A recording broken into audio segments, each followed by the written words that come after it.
Olá, meus queridos amigos, minhas queridas amigas, muito boa noite. Boa Figura rara já noite. está aqui conosco. Boa noite, Fabrício. Boa noite, doutorita. Como Honra e um vai? prazer enormes, meu querido. Antes de lhe Honra é apresentar minha. formalmente, né, dar a essas pessoas que estamos nos reunindo a partir desse momento a motivação, é o motivo que leva à ação, né? Esse projeto Vozes que Informam já vai aí seguindo há mais de 2 anos, e para aqueles que nunca estiveram aqui conosco, o objetivo é trazer sempre aqui, de uma maneira recorrente, de uma maneira periódica, pessoas, nomes, cérebros que possam ter a capacidade de pensar um pouquinho fora da caixa, né?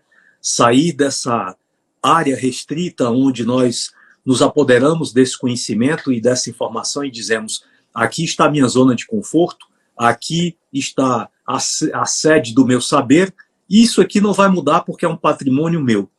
As pessoas que têm vindo aqui, eu faço questão de trazê-las dentro de um perfil bem recorrente, são pessoas que aprenderam que o conhecimento vai muito além daquilo que é perceptível, né? E existe até uma percepção filosófica que diz: existem mais coisas entre o céu e a terra do que supõe a nossa vã filosofia, né? E em função dessa necessidade de buscar reflexões, de buscar um momento de pararmos para pensar um pouco o que é que está acontecendo hoje com a saúde, o que é que está acontecendo hoje com as ciências da saúde, com a medicina, com as pessoas que estamos todos vivendo e envelhecendo. E a percepção é de que parece haver um notório descompasso entre a velocidade com que o conhecimento avança, o refino, o avanço das biotecnologias. Hoje o indivíduo entra dentro de uma máquina, fica lá rodando, cheio de botões maravilhosos. A máquina é capaz até de quase pensar por nós. O ensino, a fusão de novas áreas, de novos conhecimentos, mas parece que isso não está sendo translacionado para o mundo real, e esse descompasso é ainda mais preocupante quando nós vemos que só na medicina existe um gap entre a partir do momento em que o novo conhecimento já está suficientemente validado para ser introduzido e agregado ao nosso arsenal terapêutico, e aquele fato que efetivamente vai ser agregado ao arsenal terapêutico, o conhecimento já existe, ele poderia estar sendo hoje utilizado, hoje aplicado, hoje beneficiando pessoas, mas não conhecem. Esse conhecimento não chega até muitos profissionais da saúde, e esse gap é em média de 17 anos. Uma coisa absolutamente anacrônica e absolutamente despropositada. Então, o objetivo do Vozes que Informam é exatamente provocar essas reflexões para que nós possamos entender que cada um de nós é o responsável pela sua própria saúde. Nós não podemos esperar por sistema, nós não podemos esperar pelo plano de doença, nós não podemos esperar pelo avanço do amanhã, nós temos que ter assertividade e proatividade na busca desse conhecimento. E hoje eu trouxe para nós aqui, na verdade não é um tema, é um brinde, é um presente, um tema que poderia dar aqui, sem nenhuma dúvida, um dia inteiro, talvez um final de semana inteiro de conversa, que é exatamente o que nós podemos fazer além dos medicamentos para manter essa tão combalida saúde mental. E principalmente agora, né, que nós estamos passando e vivenciando, quiçá estejamos vivenciando os estertores finais dessa pandemia, mas esses 2 anos quase de pandemia, de confinamento, de medo, né, de não saber o que vai acontecer amanhã, do desconhecido, trouxe uma notória piora, agravamento da saúde mental da maioria das pessoas, pelo menos que eu tenho conhecimento e que eu tenho interagido, quer seja na condição de amigo, quer seja na condição de médico. A saúde mental dos meus pacientes piorou de maneira considerável e preocupante, e achei muito oportuno trazer à discussão esse tema hoje, para que a gente possa refletir. Será que só existem remédios? Será que só existem antidepressivos, ansiolíticos, benzodiazepina? Será que não existem outros caminhos até mais eficazes para manter essa tão inalienável e importante saúde mental? Uma vez que, quando a mente não está alinhada, o corpo também não vai estar alinhado, o espírito também não vai estar alinhado. Então, um tema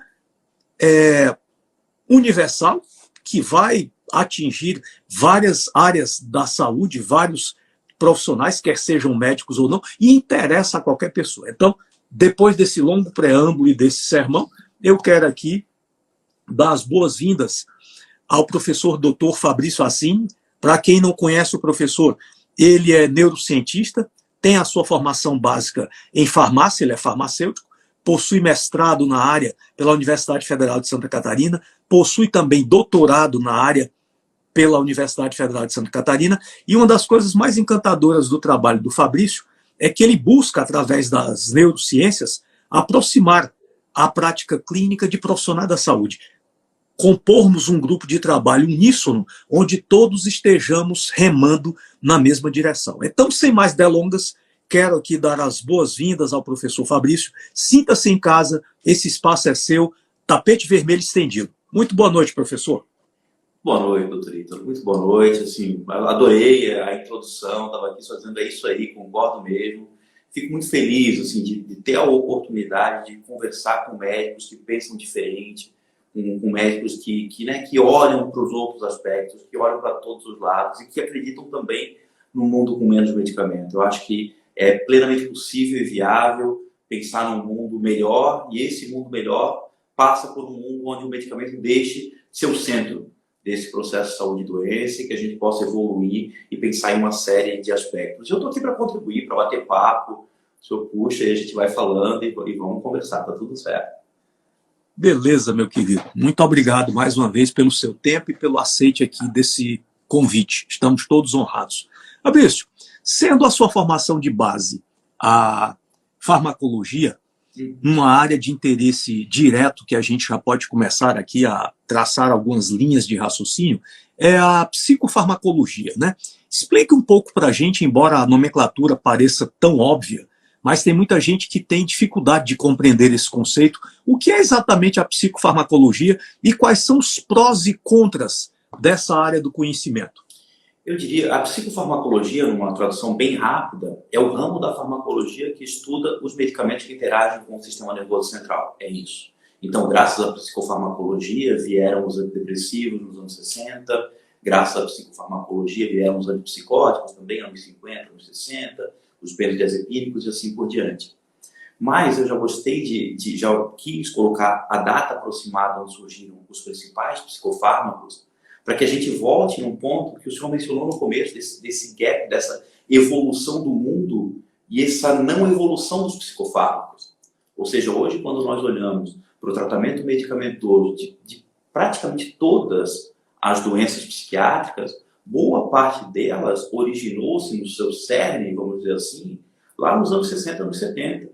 Porque se a gente pensa nos antidepressivos, por exemplo, em 1964 foi proposta a teoria das monoaminas para a depressão, que dizia que a depressão seria causada pela falta de serotonina e ou noradrenalina. E se a gente para olhar, qualquer antidepressivo, ele vai fazer o quê? Ele vai tentar repor essa falta, seja de serotonina, seja de noradrenalina, com raríssimas exceções. Raríssimas. Se a gente pega paroxetina, sertralina, fluoxetina, no fim das contas, são 6,5 dúzia ou 6,5. Então, o que é a psicofarmacologia é a ciência que tenta entender como funcionam os medicamentos que interagem com o sistema nervoso central. Quais são os prós da psicofarmacologia? Eu diria que o grande pró da psicofarmacologia foi porque ela foi, durante muitos anos, por bem dizer, a grande ferramenta de um psiquiatra, por exemplo. Ou seja, durante anos, o psicofármaco virou a ferramenta do psiquiatra. E a gente não pode olhar para esse passado e dizer que ela não teve o seu momento de importância. Também, doutor, então eu gosto de deixar claro, ou seja, sim, eu sou alguém que trabalha para que as pessoas olhem para o mundo sem medicamento, sim, eu sou alguém que trabalha para que as pessoas tomem menos medicamento, mas eu gosto sempre de fazer a ressalva e dizer, olha, existirão momentos em que o medicamento pode vir de maneira pontual. A crítica é aquela pessoa que olha para o medicamento como a única salvação. E aí, quando eu penso nos contras da psicofarmacologia, a gente pode voltar para essa questão do psicofármaco e os pontos que ele deixa de fora, vamos dizer assim. Hoje, quando eu digo que meu propósito seria aproximar as neurociências da prática clínica de profissionais da saúde, é porque eu venho desse racional da psicofarmacologia e durante anos dei farmacologia tradicional na graduação. Então, quando eu posso, dentro da minha cabeça, olhar para a neurobiologia de uma doença psiquiátrica ou neurológica, quando eu posso olhar para o medicamento, mecanismo de ação dos psicofármacos, eu começo a reconhecer uma série de pontos que não são atacados. Sabe, como se fosse um barco com vários furos, assim, que a gente vê nos desenhos animados das crianças, e tem um sujeito lá tampando um furo, que é o medicamento. Mas tem uns 4, 5, 6...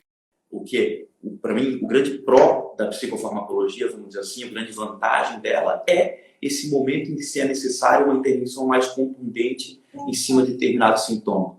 Mas isso também seria o contra. Ou seja, ei... Desculpa aí, boa noite, ao vivo é assim. Entra aqui a doutora Cléo Rachid. Olá. Ai, meu amor. É o Mário? É o Mário. Depois a gente comenta. Lego. É o Mário. Mário de Lego. Melhor ainda. Eletrônico. Ele é eletrônico, doutor. Faz barulho. É lindo. Ser Lego é bom. É bem legal. Perereca. Vai, Perereca. Desculpa aí. Tá Vamos tudo bem. Não, essa é a vida do online em casa, do home office, né? Perfeito. O pessoal tá botando que tá travando. Será que é a minha internet aqui ou é por aí? A princípio, vamos tocando? Vamos. Aqui eu fiz um teste de conexão. Minha conexão tá bem rápida. Tá 200 megabits. Tá bem tranquilo. Eu vou tocando aqui também. Aqui eu acredito que seja também tudo certo. Vou fazer um resumo para a gente seguir, ok? Tá. A pergunta era quais os prós e contras da psicofarmacologia. O grande pró é ela ainda servir em determinados momentos, especialmente quando a gente fala de doenças mentais, como uma intervenção contundente para aliviar sintomas sérios. E em momentos de emergência, a gente não pode esquecer que a depressão mata, e uma das principais causas de suicídio é a depressão. Então, o paciente com tendência suicida, ele vai precisar, em maior ou menor grau, do uso de medicamento, e todo o resto que nós vamos falar vem como um grande upgrade. Então, esse é o grande pró, sem dúvida alguma, da psicofarmacologia. O contra seria o fato de, provavelmente, historicamente, nós termos só olhado para o medicamento, e o medicamento, ele tampar um furo, vamos dizer assim, da neurobiologia dessa doença e deixar uma série de outros pontos descobertos. Então, a crítica que eu faço à minha ciência, eu tenho mestrado e doutorado em psicofarmacologia. Ela é uma ciência que ela é muito específica para comportamentos que a princípio são complexos. Ou seja, como assim eu vou tratar depressão somente mirando na serotonina e na noradrenalina? Como assim eu vou tratar esquizofrenia somente mirando no bloqueio de receptor dopaminérgico? São, sem dúvida alguma, comportamentos muito mais complexos que precisam ser olhados dessa maneira holística, integrativa e atacado nas mais variadas nuances. Então essa, para mim, é a grande contra da psicofarmacologia. Sem dúvida. E assim, Fabrício, não podemos deixar de apontar uma questão muito relevante que eu penso que também deve ser sua fonte de preocupações e reflexões, é que essas medicações de atuação central, elas acabaram se tornando um apelo, né? Elas hoje vendem felicidade, elas hoje vendem esperança, elas hoje vendem alegria, elas vendem sorriso, elas vendem inteligência, elas vendem uma série de coisas que positivamente não coadunam, não sintonizam com a base farmacológica e com os seus mecanismos de atuação. E uma coisa muito interessante que você coloca aí, historicamente, né?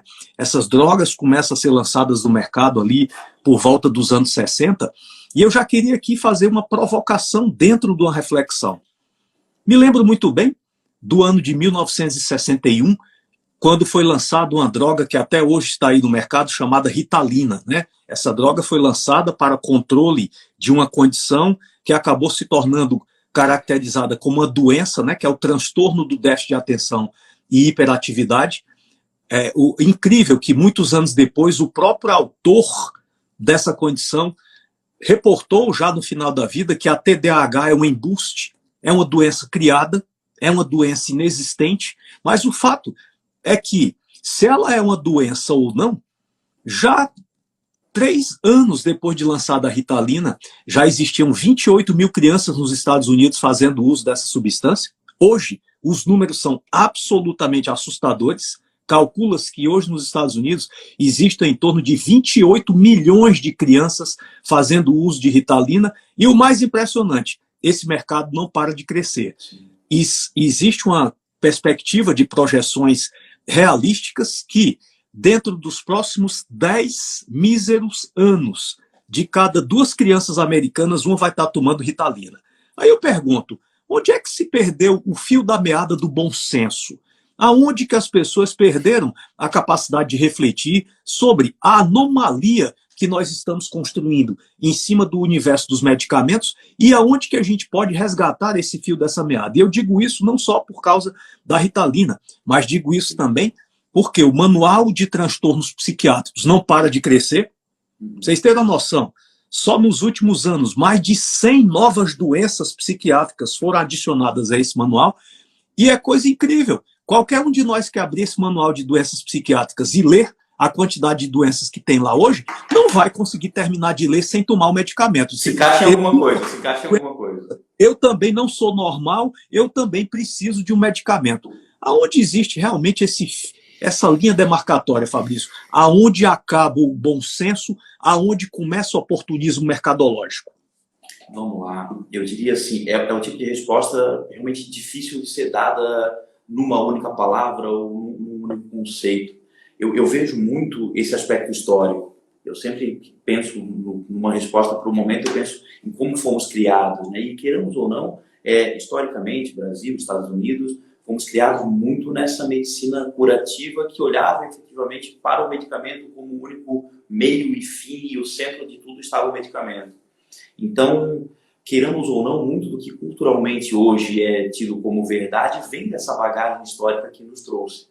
Então, quando a gente olha para a Ritalina, eu sempre gosto de dizer, olha, o TDAH, se a gente for tentar buscar uma explicação no cérebro, ele está envolvido com uma deficiência de atividade noradrenérgica ou dopaminérgica em áreas frontais, subcorticais, cerebelares.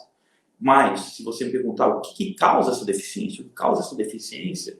A neuroinflamação, o estresse oxidativo, a disfunção mitocondrial, que pode ser proveniente lá da alimentação, de uma alergia alimentar, por exemplo, que isso está levando à deficiência de dopamina. Só que aí a pessoa toma a Ritalina ou o metilfenidato, para a gente não ter problemas com empresas aqui, e esse metilfenidato vai fazer o quê? Esse metilfenidato vai só repor a dopamina, mas não está efetivamente atacando a causa. E aí, quando eu penso, poxa, por que, né, nessa provocação, por que esse número cada vez maior de pessoas usando o metilfenidato? Aí, infelizmente, a gente tem que fazer uma crítica a uma parcela muito grande da sociedade que procura o caminho mais cômodo, embora não seja o caminho mais eficaz em médio e longo prazo. Porque quando a gente pensa na longevidade saudável, no que ela quer dizer de verdade, que é realmente ter uma vida longeva e saudável, isso só vai ser propiciado se eu tiver um bom ataque ao processo inflamatório subclínico crônico, ao estresse oxidativo, à disfunção mitocondrial, porque é assim que bioquimicamente a gente trabalha. E por ironia do destino, quando eu dava aula de farmacologia tradicional na graduação, hoje eu não faço mais isso, mas quando eu dava e eu ensinava o metilfenidato, eu dizia para ele, olha aqui, o metilfenidato ele faz o quê? Ele inibe a recaptação de dopamina, aumenta a dopamina, mas ele gera estresse oxidativo. Então tá tudo errado no fim das contas. Mas o que a pessoa quer? Ela quer que aumente a dopamina. E aí, doutor, então, tem um trabalho lindo que saiu há um tempo atrás, que é bom que eles saiam de vez em quando, porque muitas vezes, para a gente que estuda de verdade, a gente não precisa ler o trabalho, porque a gente pensa bioquimicamente, a gente pensa fisiologicamente. Então a gente junta o A e o B, e isso obviamente dará A mais B ou dará A B. E aí, beleza, e eu sempre dizia para os meus alunos, eu falava, olha, essa pessoa que toma a Ritalina para melhorar o seu estudo, para ficar mais concentrada, daqui a pouco ela vai fazer um surto psicótico. E por que eu dizia isso? Porque, olha, eu acabei de dizer, olha, tratamento da esquizofrenia não trata a esquizofrenia, ameniza o surto psicótico. Com o quê? Com moléculas que bloqueiam o receptor de dopamina, um haloperidol, uma clorpromazina e assim por diante. Aí o que acontece? É A mais B, ou seja, se quando eu bloqueio o receptor de dopamina eu combato um surto psicótico, uma droga que aumente dopamina aumenta a probabilidade de surto psicótico. E saiu no New England Journal of Medicine, numa revista super respeitada. Quando saiu, eu mandei para meus alunos, eu falei, tá aqui, ó, sabe, tá aqui, é quase óbvio para a gente que estuda. Então, infelizmente, muito provavelmente, no médio e longo prazo, veremos uma geração de pessoas dependentes da Ritalina. Porque se eu também, né, continuando a conversa, eu penso em mecanismos de ação, qual é a diferença da Ritalina para a cocaína, no fim das contas? São 3, que é a pessoa que vendeu a qualidade da droga e a via de administração. Porque na hora que chegou no sistema nervoso central, o mecanismo de ação é muito parecido. Um dia desse eu estava conversando com um casal e no meio da conversa eles descobriram o que eu fazia e aí começaram a bater papo e coisa. E aí ele falou, olha, eu fui dependente de drogas até os 18 anos, hoje deveria ser uns 40 e poucos anos. E um dia comecei a tomar Ritalina porque eu precisava estar mais concentrado e comecei a sentir fissura e vontade de usar droga de novo. Eu falei, óbvio, sem dúvida alguma que é óbvio. Ou seja, este dependente de drogas, na hora que usa uma droga que aumenta a dopamina nesse nível, vai lhe bater a fissura. Então, o mínimo que precisaria se saber é para quem será e para quem não será, sem dúvida alguma, prescrita a Ritalina. Então, em resumo, quando eu penso sobre isso, eu fico, às vezes, um pouco decepcionado com a maneira como a humanidade vai trabalhando. Mas, sinceramente, eu sou alguém muito positivo. Eu sou muito positivo. Eu vejo bons indícios, sabe? Eu vejo bons indícios. Eu, por exemplo, quando eu saí da faculdade, os meus alunos já levavam lancheirinha com lanche saudável. Claro, eu tenho uns alunos que são da área da saúde, mas então eu vejo indícios que talvez no futuro a coisa comece a melhorar. Só que é cultural, então talvez não seja amanhã. E aí, assim, que bom que a gente está aqui agora. Que bom que nós viemos para cá falar sobre isso. Tem quase 300 pessoas ouvindo a gente. Eu acho que isso é realmente importante que seja dito e que bom que a gente tenha essa oportunidade de conversar. Você sabe que quando a gente analisa esse perfil, a gente está falando nem de antidepressivo, estou falando de drogas de ação central, né? Psicomodeladores. Você sabe que os Estados Unidos da América são o país do mundo que mais utiliza esse tipo de drogas em jovens. Quando a gente analisa o perfil de usuários dessas drogas na população de jovens até 17 anos de idade, 35% da população de jovens americanos recorre a essas drogas, psicodrogas modeladoras, né? Que prometem melhorar a performance nos estudos, a felicidade, todo mundo vai rir a toda hora, até os cariocas têm uma máxima muito engraçada, de sim, eu rivo sim, eu vou rivendo, tem gente que não riva e está morrendo em alusão poética ao Rivotril, né? Então, eu queria, Fabrício, ouvir a sua percepção a respeito de uma reflexão que eu já faço há muito tempo. É o país onde se mais usa drogas de ação central neurológica em jovens do planeta. E é uma das sociedades mais desajustadas do planeta. A quantidade de serial killers, a quantidade de pessoas que saem do nada atirando nas outras, que saem com a arma automática apontando e matando todo mundo. Será que existe alguma correlação ou é um delírio meu em imaginar que pode sim ter uma correlação entre o país que mais usa drogas de ação central em jovens no mundo e uma das sociedades mais perturbadas e com o maior número de psicopatas e serial killers do mundo? É casual ou pode haver uma relação potencial entre essas duas linhas? Olha, a gente pode fazer a primeira relação mais assim estreita, vamos dizer assim, ou seja, se existe um número grande de uso de psicofármacos nessa população, muito provavelmente porque existe um número também grande de pessoas que têm alguma desordem desse sistema nervoso central. Então essa é a primeira correlação, né, que sem dúvida alguma precisa ser considerada. E aí a pergunta é, e a quanta estão ou a quantas andam as pesquisas, ou eu não sei como é que funciona nos Estados Unidos, mas como funciona nesses locais as medidas de prevenção também e de educação. Porque quando a gente pensa nesse tipo de comportamento exagerado, a gente tem que pensar muito na necessidade dessas medidas de prevenção, nessas medidas de educação, de mudar uma cultura que leve a uma mudança completa de pensamento. Então, eu acredito que sim, que dá para a gente fazer essa correlação 1 para 1, vamos dizer assim, de um número maior de medicamentos sendo tomado com um número maior de atos associados a desvio de conduta. Vamos botar só assim, não vamos nem querer aprofundar muito mais na coisa. E aí a minha pergunta, que sempre vai como assim a gente vai pensar, o que vamos pensar para prevenir esse tipo de conduta? E para mim, na minha visão, né, pensando aqui, trocando ideia, é realmente mudança de cultura. E aí tem que ver se as medidas feitas agora são nessa direção, né, que a Bruna está botando ali. Ou seja, talvez essas medidas de prevenção não sejam efetivas de verdade. A Bruna A onça com vara curta, né? Incrível, incrível, Fica incrível. quieta, menina. Então, essa é a questão, né? Essa Fabrício, é a questão. falar de um Oi. mal universal, né? A depressão. Tá, Parece que ok. ela é onipresente. Parece que você não tem mais hoje nenhum reduto familiar, amigos, pessoas da sua convivência direta ou indireta, onde a gente não encontra alguém ou várias pessoas portando essa tal depressão.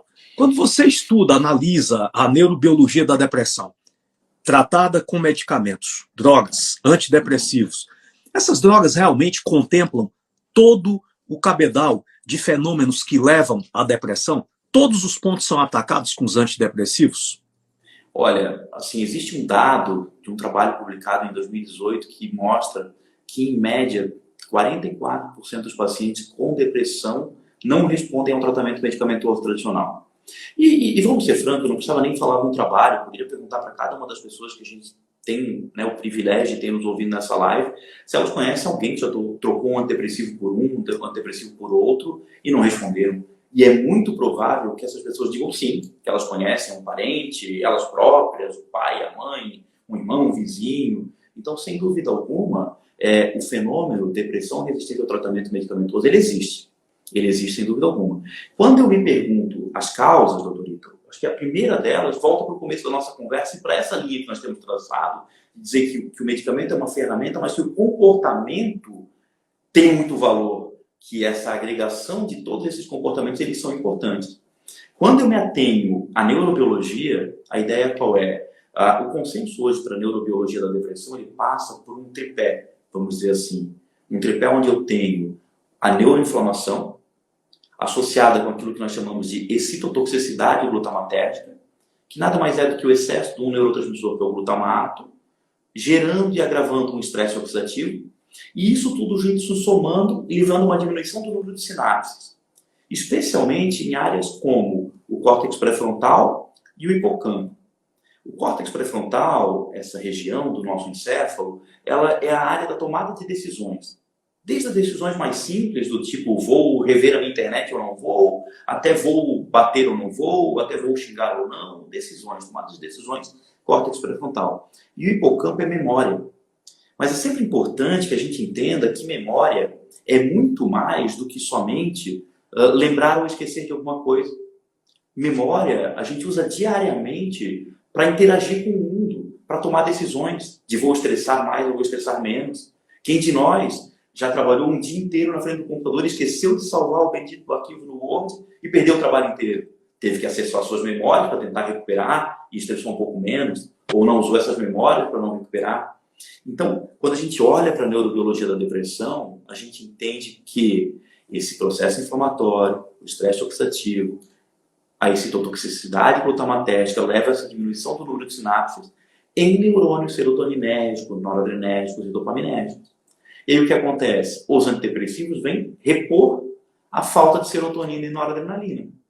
E deixam descobertos, vamos dizer assim, o processo inflamatório, o estresse oxidativo, a disfunção mitocondrial. E isso precisa ser atacado. E também, claro, aquela disfunção sináptica e aquela diminuição do número de sinapses. Eu sempre vejo, só para fechar esse ponto, um neurônio como se fosse uma grande árvore. Eu sempre peço para as pessoas assim, atenção numa árvore.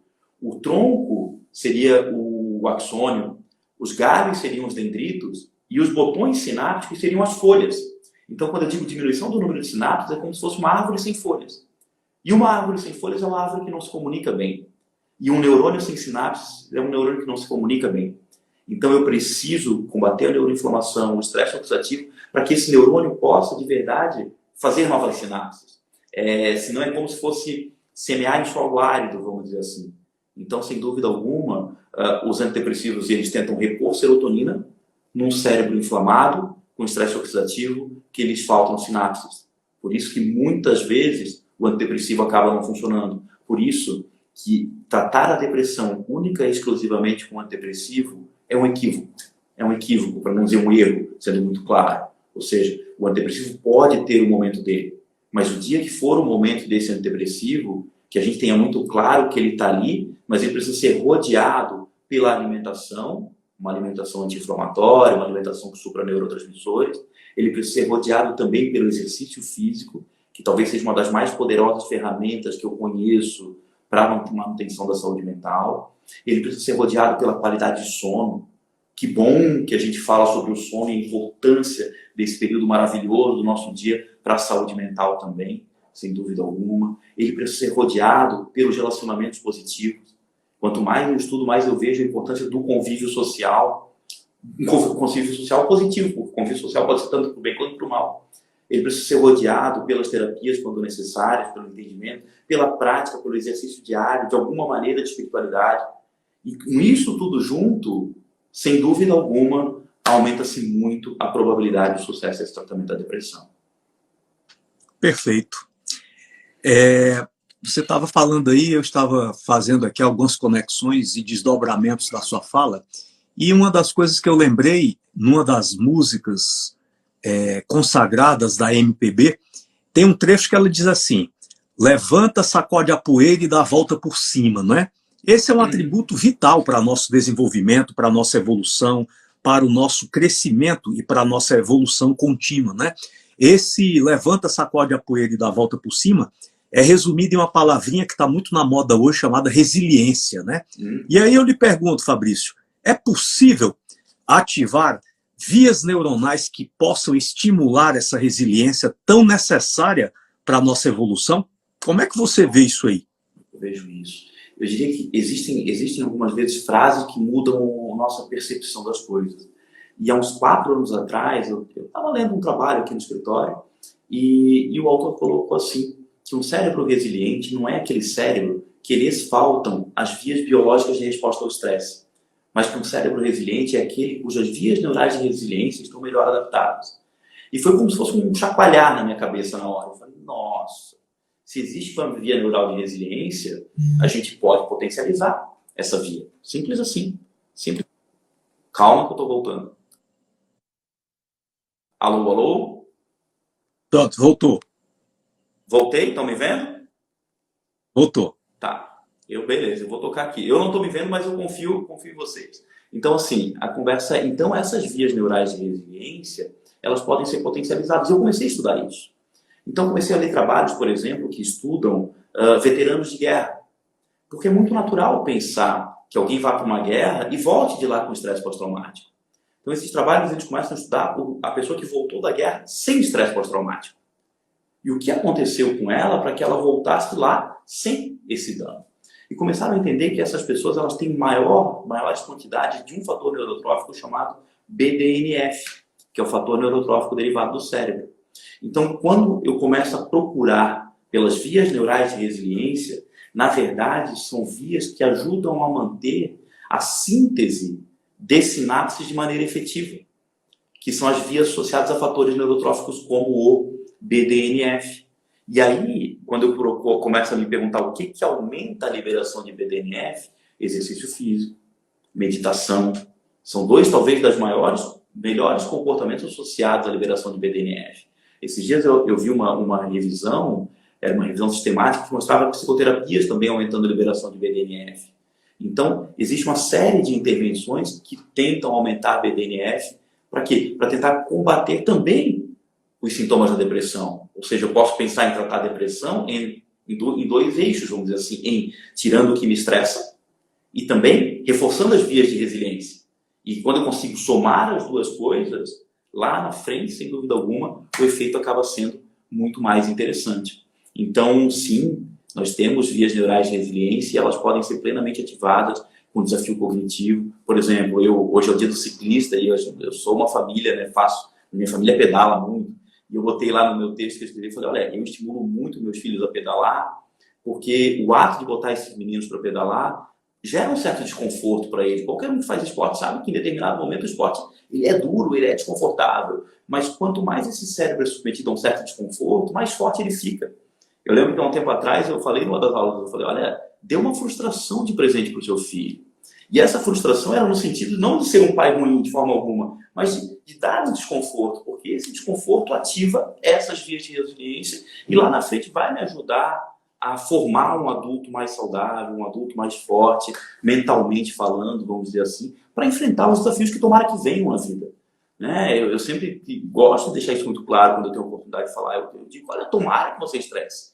Se estressar significa sair da zona de conforto, estresse um pouco, né? Estresse um pouco, vamos estressar um pouco, por que não? O problema, sem dúvida alguma, é quando eu não estou adaptado bioquimicamente, neuroquimicamente, para ser submetido a essas situações de estresse. Perfeito, Fabrício. Muito interessante, muito sábia, né, a sua percepção e a sua visão. E completamente concordante e em consonância com a fisiologia, né, que é uma ciência da qual nós não podemos escapar. Eu digo sempre que o nosso papel enquanto profissionais da saúde é principalmente não atrapalhar. Né? As pessoas muitas vezes perguntam, mas doutor, está muito estranho aqui na sua clínica. Eu vejo uma criança, daqui a pouco entra uma pessoa madura, entra um senhor carregando o seu netinho, entra um casal jovem, entra um casal mais maduro. É tão estranho esse público que frequenta aqui. Afinal, qual é a sua especialidade? Eu digo, querida, a minha especialidade ainda não é reconhecida pelo conselho.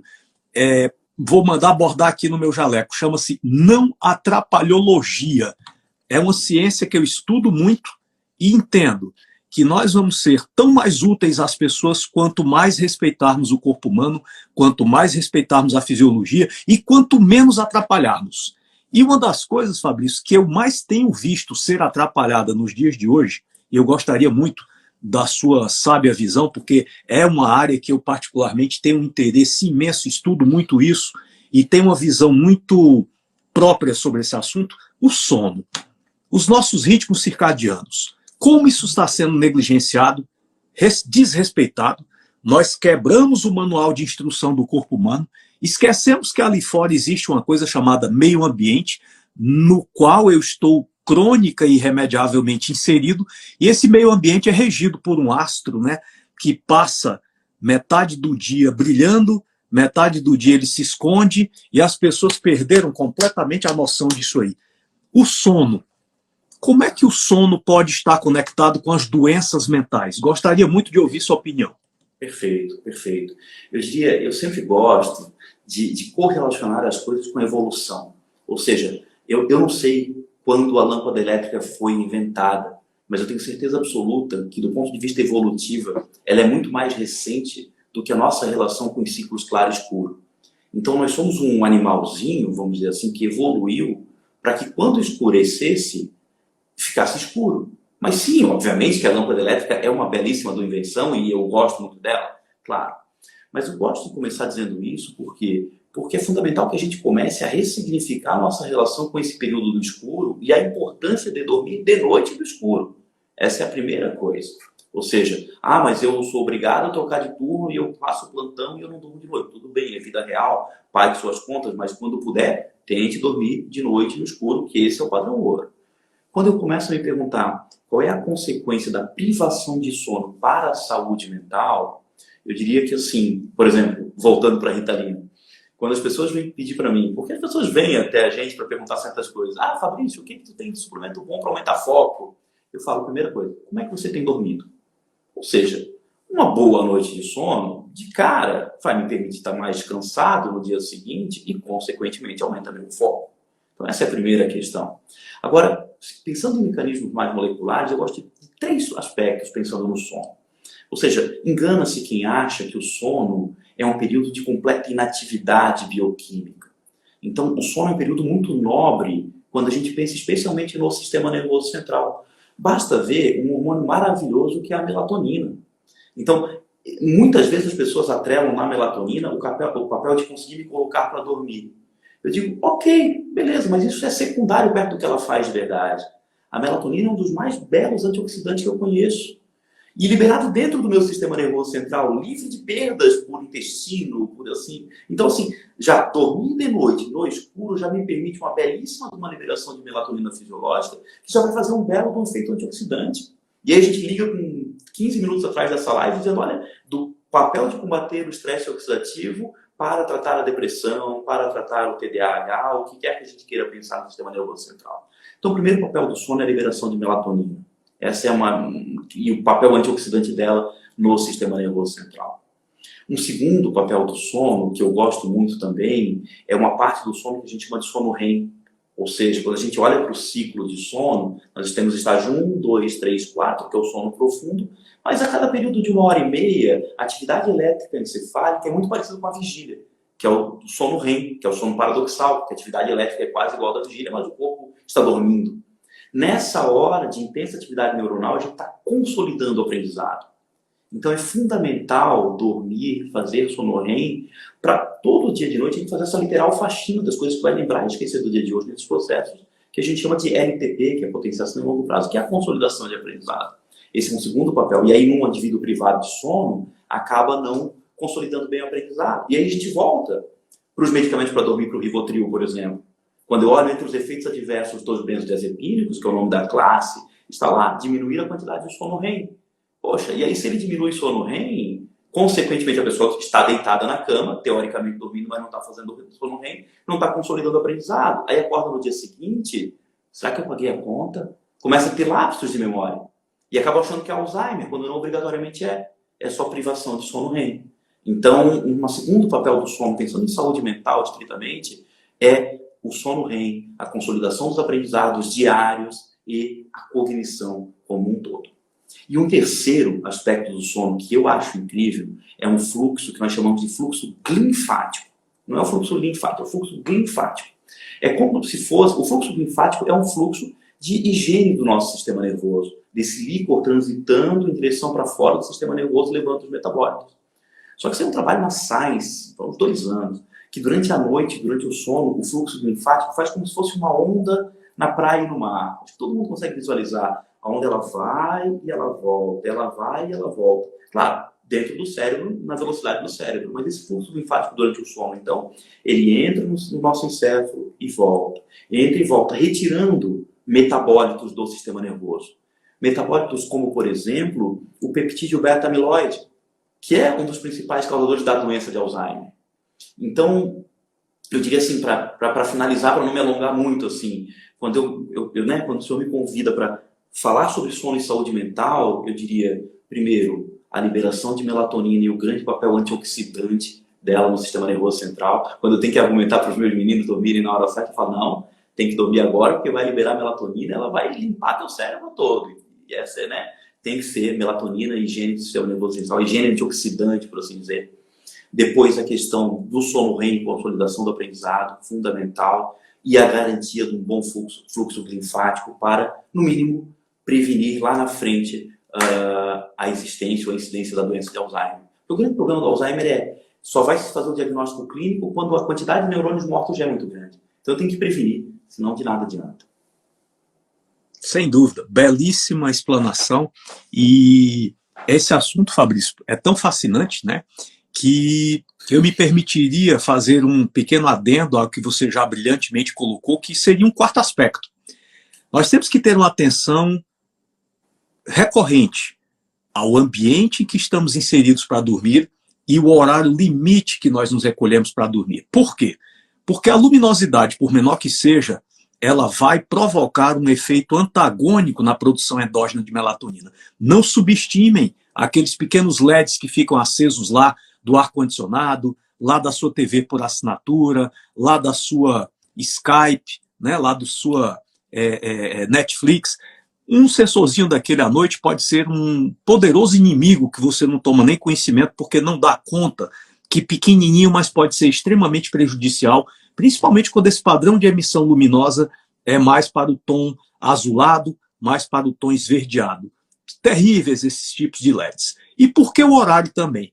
Porque a partir do momento em que eu estou imerso num ambiente escuro e silencioso, no máximo até 22 horas, portanto, daqui a pouquinho a gente tem que acabar maravilhosa para ir dormir, você vai provocar uma ascensão na produção cerebral de melatonina, que é um atributo indispensável para colocar sua glândula pineal para dormir. A pineal é o centro de controle dos sistemas neuroendócrino e imunológico, e se essa glândula, por ser a estrutura celular que trabalha de maneira mais árdua, de maneira mais intensa, controlando todos os processos de produção de energia no corpo humano e ajustando continuamente o corpo humano aos estímulos oriundos dos meios externos e internos, a homeostase de todos esses sistemas é promovido por essa pequena glândulazinha. Essa glândula precisa se recolher para repousar por pelo menos 2 a 3 horas a cada noite. E eu só consigo isso quando eu faço uma ascensão natural na produção cerebral de melatonina. Quando isso aí não é atingido, nós vamos deixando de colocar essa pineal para dormir, ela vai diminuindo o tempo de repouso e eu vou acelerando a deterioração gradual dos sistemas neuroendócrino imunológicos. Então, eu ressalto, não poderia deixar de puxar esse assunto tão importante para a brasa da sardinha dos hormônios, né? Importantíssimo você imaginar que através de um sono fisiológico você estará também preservando e alongando a sua saúde hormonal. Muito importante essa questão para a nossa reflexão. E aí, nós chegamos numa área que eu também gostaria muito de ouvir a sua opinião, Fabrício. Quais são as alternativas não medicamentosas que nós temos para intervir nessas doenças psiquiátricas, nessas doenças de alterações do comportamento, nessas doenças centrais? Quais os suplementos e substâncias não medicamentosas que nós hoje temos o maior corpo de evidências para indicar sem medo como benéficas para a nossa saúde mental? Perfeito. Eu diria que é uma pergunta que a gente pode falar uma vida, né? Uma vida, 20 horas, 40 horas. Então, assim, eu vou tentar ser objetivo e sempre pensando naquelas que a gente já tem meta-análise, que a gente já tem uma série de evidências para unir o útil ao agradável. Ou seja, porque muitas vezes eu não preciso da meta-análise, mas existe aquele profissional que se sente mais confortável quando já tem. Então, assim, para agradar a todos, eu vou privilegiar essas nesse momento, assim. Então, um clássico, ômega 3. Ômega 3. Mas aí eu diria que para o sistema nervoso central, no primeiro momento, mais EPA do que DHA. Por quê? Porque embora o DHA seja, sem dúvida alguma, o hormônio mais importante nas membranas neuronais, o EPA tem um baita do papel anti-inflamatório. Então, um pouco mais de EPA do que DHA é bem interessante. Um outro que eu gosto muito de falar e mencionar é vitamina D. Então, sair daquela história de uma vitamina D de 20 tá bom, tá normal. Não, por favor, eu tenho que trazer essa vitamina D. Assim, quando eu penso em doenças do sistema nervoso central, acima de 60, no mínimo. Por exemplo, vitamina D aumentando a atividade da enzima triptofano hidroxilase 2, que é a enzima de síntese da serotonina. Vitamina D aumentando a atividade da enzima tirosina hidroxilase, que é a enzima de síntese da dopamina e da noradrenalina. Então, se eu quero pensar em realmente fazer um ajuste fino em direção a manter a saúde mental, primeira coisa assim, básica, ajusta a vitamina D para cima. Porque ajustando vitamina D para cima, eu vou começar a garantir a atividade de duas enzimas fundamentais, que são triptofano hidroxilase e tirosina hidroxilase, e, consequentemente, síntese de serotonina, dopamina e noradrenalina. É bem-estar, prazer e alegria. Pronto, tá ótimo, já fiquei feliz, já sorri, né? Já foi bom. Sem contar que a vitamina D ainda inibe NF-κB, que é um fator de transcrição associado com o processo inflamatório. Então, não tem como não falar da vitamina D e saúde mental. Depois, uma dupla, magnésio e zinco. Magnésio como íon que vai estar lá no meio do receptor NMDA. Então, ainda há pouco eu falei sobre a excitotoxicidade glutamatérgica, que era o que? O excesso de glutamato ligando-se no seu receptor, que é o receptor NMDA, que é um canal iônico. Só que no meio desse canal tem o magnésio. Então, é bioquímica, é evolução. Quem me diz isso é evolução, tá lá. É só pensar no magnésio, então. O magnésio com uma boa biodisponibilidade. Eu sempre digo, olha, existem nas farmácias de manipulação N formas de magnésio. A melhor é aquela que meu paciente pode pagar. Simples assim. Aquela que meu paciente tiver uma condição financeira para pagar, essa é a melhor. E o zinco. Ou seja, quando eu falei do BDNF, ainda há pouco, o BDNF, quem ele é? Ele é um fator neurotrófico, ou seja, ele liga-se num receptor e dá início a uma série de reações intracelulares. E esse receptor tem ao lado, vamos dizer assim, um local de coligação, que depende da presença do zinco. Então, o zinco tem que estar lá para garantir a função do BDNF também. Então, assim, para não me alongar, mas pelo menos quatro assim, para começar, ômega 3 mais EPA do que DHA, garantir bons níveis ideais de vitamina D, magnésio e zinco. É claro, alguém vai me dizer, vitamina B12, eu seria maior então. Garanta um bom funcionamento do ciclo do ácido fólico e da metianina homocisteína. Pronto, ali já vai dar um outro cofator, que é a tetrahidrobiopterina, fundamental também. Então ali tem uma suplementação grande, mas para quem entende sabe que ali eu estou dando um ponto incrível de ataque também. E depois eu atacaria também o estresse oxidativo e a disfunção mitocondrial, mas, no mínimo, esses pontos ali já garantem uma boa saúde mental. Só que, se o senhor me permite, eu gostaria de dizer uma coisa. De nada adianta também suplementar isso tudo e ser um estressado o dia todo. De nada adianta suplementar isso tudo e não dormir direito, ou não praticar atividade física. Eu acho que o grande segredo da medicina integrativa é a palavra integrativa. Ou seja, de entender que não existe um suplemento mágico. Porque às vezes meus amigos que não são da área pegam os artigos que saem. Fabrício, esse artigo mostrou que o ômega 3 não funciona, tá aqui, ó. Eu digo, tá, meu amigão. Mas se eu vou ler a metodologia, eu vejo, tá, os caras usaram ômega 3, mas não modularam o intestino, não pensaram na alimentação, não controlaram o sono, não fizeram atividade física. Então, é uma somação. É cada um contribuindo à sua maneira, mas todo mundo junto, puxar para o mesmo ponto. No fim das contas, é essa. Né? A respiração, o ato de respirar, eu sou um grande fã de respirações diafragmáticas que possam ativar nervo vago. Ativar nervo vago é maravilhoso, se a gente for pensar. Né? Um outro assunto que dá para também evoluir para caramba. Então, o segredo completo da coisa é olhar para esses pontos, intervir sobre eles, e eles junto com as alterações comportamentais, sem dúvida alguma, são um primeiro passo em direção à saúde mental. Sem dúvida nenhuma, Fabrício. E a grande questão é que nessa hora, o modelo integrativo, né, de ver o ser humano como um todo, parece levar uma certa desvantagem, é que as drogas prometem ser as balas mágicas, né? One magic bullet. Você toma isso para aquilo, acabou o problema. Aqui não, aqui a gente está colocando uma coisa muito mais complexa. Aqui nós estamos entendendo que o ser humano é uma máquina integrada. O ser humano é causa e ao mesmo tempo é efeito. Né? Não existe essa segmentação, essa capitania hereditária. Ali é o coração, a cardiologia. Ali é o olho, a oftalmologia. Ali é o cérebro, a neurologia. Esses órgãos todos conversam uns com os outros.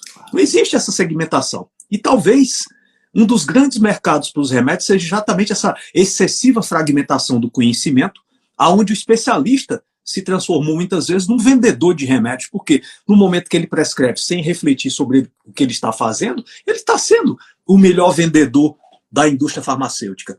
E aí, nós colocamos e falamos muito aqui sobre bioquímica, falamos muito sobre fisiologia, falamos muito sobre integração. Mas entendendo, Fabrício, eu conheço um pouco o seu histórico e sei que esse assunto não poderia fugir aqui ao nosso grande fechamento, entendendo que nós somos apenas uma roupa elegante e muito bem trabalhada, que veste uma coisa muito mais importante, que é o nosso eu verdadeiro, que é o nosso espírito. Essas duas estruturas são integradas por um processador magnífico chamado mente.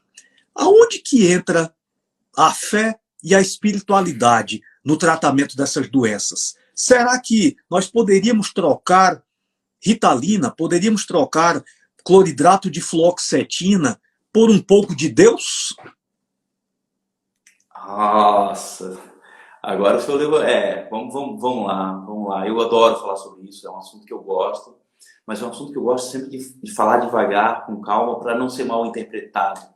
Né, para não ser mal interpretado. Então eu diria assim, sem dúvida alguma, quanto mais eu tenho a oportunidade de estudar, doutor Ítalo, mais eu acredito nos efeitos biológicos e terapêuticos da fé e da prática da espiritualidade.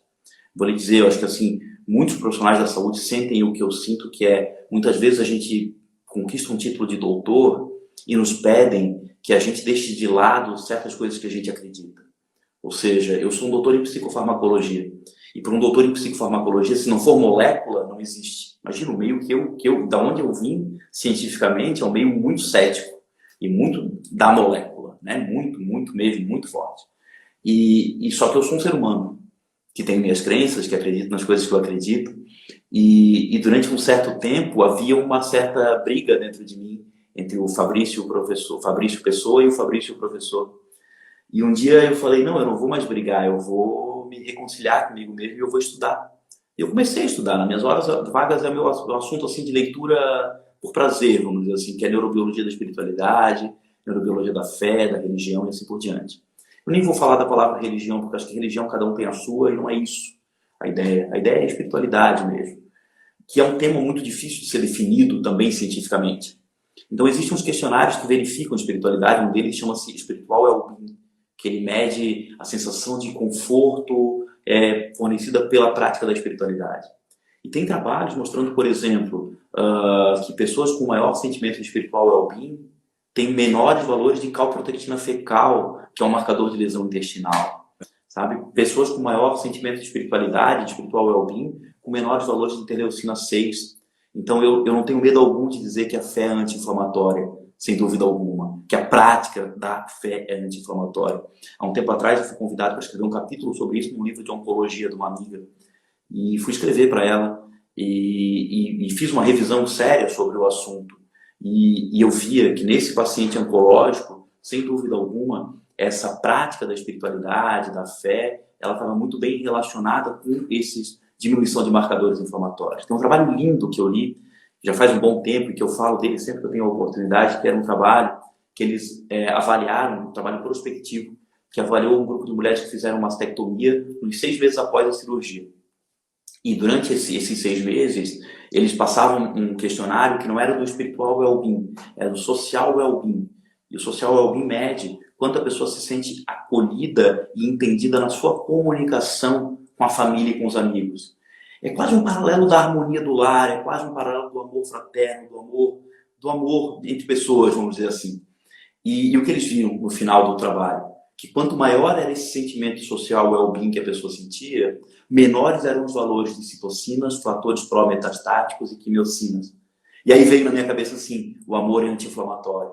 Então, quando o senhor me provoca dizendo, será que Deus poderia, suprir essa questão? Eu acredito que, se não Deus, que para algumas pessoas essa palavra é muito forte, para a gente que acredita não é, né? Mas eu diria que o amor, a harmonia, o otimismo, a gratidão e tudo isso que é pregado há tanto tempo, sem dúvida alguma, tem um baita do efeito terapêutico que precisaria entrar também na prática clínica das pessoas e que os médicos possam falar sobre esse assunto livremente. Porque eu digo, tem ciência sobre isso. Uma vez eu fiz uma palestra falando 1 hora sobre esse assunto em um congresso técnico e existe, né? E existe. Então, às vezes eles pedem pra gente dizer, não, a gente não pode falar sobre esse assunto. Tem trabalho, sem dúvida alguma, tem sim. Sensacional. E eu fiz essa provocação de propósito, porque eu sei que os cientistas, de uma maneira geral, têm muita dificuldade de entender que talvez essas coisas todas estejam juntas, né? Não existe, assim, uma solução de continuidade entre a espiritualidade e a ciência. Talvez sejam focos de conhecimento absolutamente intercomplementares. Doutor Fabrício, agora nos dias 24, 25 e 26 de agosto, próxima semana, terça, quarta e quinta-feira, 6h30 da manhã, sempre de 6h30 às 7h30 da manhã, eu estou cumprindo com o dever espiritual para com os profissionais da saúde. Eu estou promovendo um seminário de hormonologia clínica básica, um evento completamente gratuito, com a intenção de transmitir esse conhecimento, porque eu entendo que o conhecimento de hormônios é uma coisa tão universal, é um conhecimento tão basilar para a prática de qualquer área das ciências da saúde, que eu resolvi romper uma caixa onde eu já me encontrava há mais de 20 anos ensinando para médicos, né? Você acompanha muito de perto o nosso trabalho do Grupo Longevidade Saudável.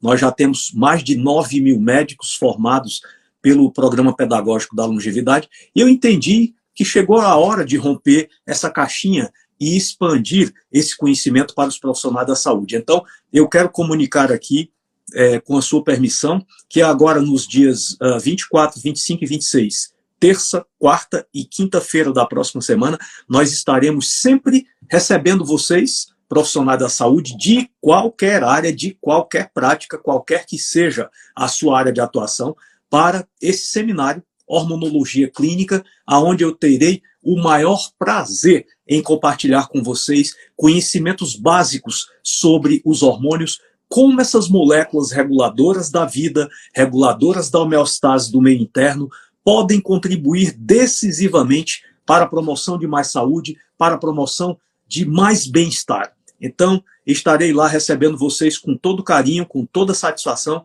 de braços e corações abertos, 24, 25 e 26, 6h30 às 7h30 da manhã, seminário Hormonologia Clínica. E quero, obviamente, chegando aqui ao final, agradecer do fundo do meu coração a essa incrível criatura, Dr. Fabrício Assini, que nos brindou, que nos deu realmente uma verdadeira aula de não só um grande ser humano, mas uma pessoa que teve a humildade de, do alto do seu saber científico, e buscar outras vertentes do conhecimento, não se negar a se situar naquela zona que eu gosto muito de ficar, que é a zona de desconforto, e aprender a se sentir confortável na sua zona de desconforto.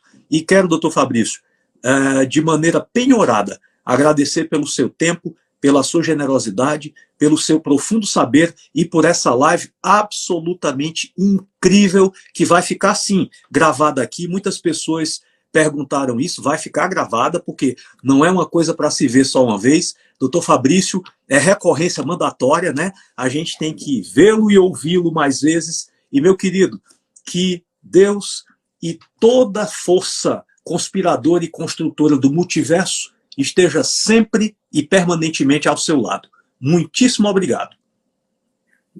Muito obrigado, doutor Ítalo, também. Para mim foi um prazer. Eu adoro quando me chamam para conversar, e eu já estava querendo essa conversa faz tempo. Muito obrigado pela oportunidade. Obrigadíssimo, meu querido. Beijão no coração. Fica com Deus. Valeu. Tchau, tchau e obrigado Tchau. a todos. Até a próxima.